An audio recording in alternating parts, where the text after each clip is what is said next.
Yeah.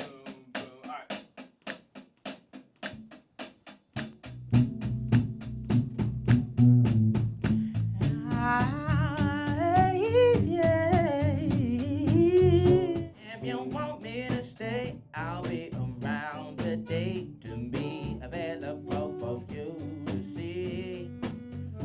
Well, I'm about to go, and then you know for me to stay here, I've got to be me. My name is Nico Bryant, and I'm a singer, songwriter, producer, and musician. I'm also the frontman of Snack Time and a lot of things of Soliloquy.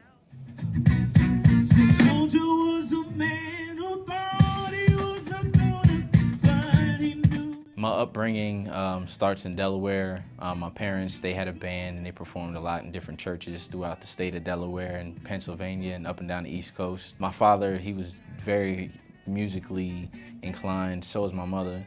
And he had this drum machine that I really wanted to play. And I begged him to use it, and he was like, all right, here you go. If you break it, I'll just buy another one. And I just really got proficient at it at a very young age. And I transitioned from the drum machine to a drum set. And then from the ages of about 4 to 9, I was doing that a lot. Then I started singing and playing piano, writing songs in class when I should have been doing work.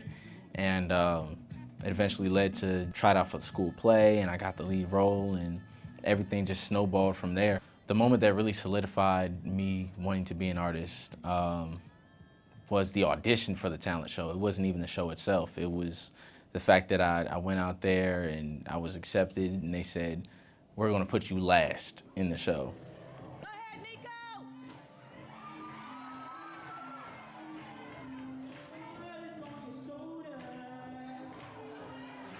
Going last made me feel like I was the headliner, honestly. And the reaction from my peers, and especially from the girls, it really made me feel like I was somebody. You know, most of middle school, I'd kind of just been floating as just, oh, he's cool, you know, he's kind of funny.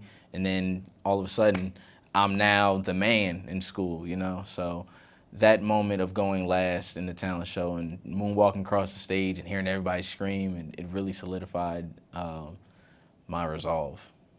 That moment really taught me, you know, if I go for it and I work hard at whatever I want to do and put my mind to musically, I can achieve it. And it's taken me a long way.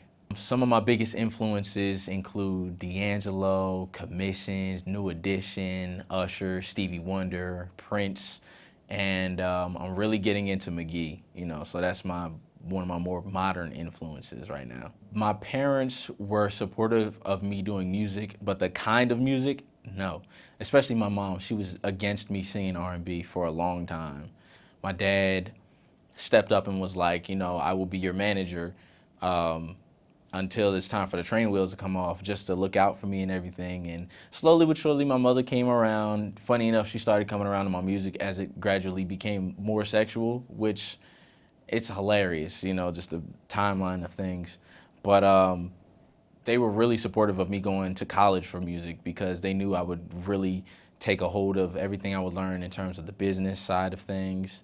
And, you know, they really saw the potential and how much I could grow.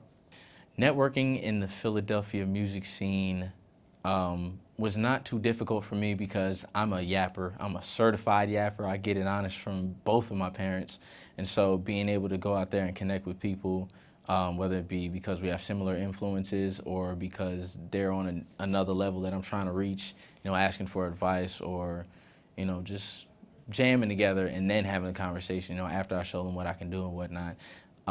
Just overall, it hasn't been too difficult for me, and I'm just grateful for all the connections that I've made because they have led to opportunities like me now being in Snack Time, you know, so I'm grateful for it. In about 10 years, my most precious goals, of course, get some Grammy nomination, you know, whether it be solo or with Snack Time or even with Soliloquy or anything I may work on as a writer or producer. That's one big thing. I would like to sell out the Apollo Theater.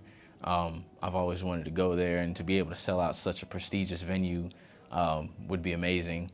And, you know, buy a house off the music.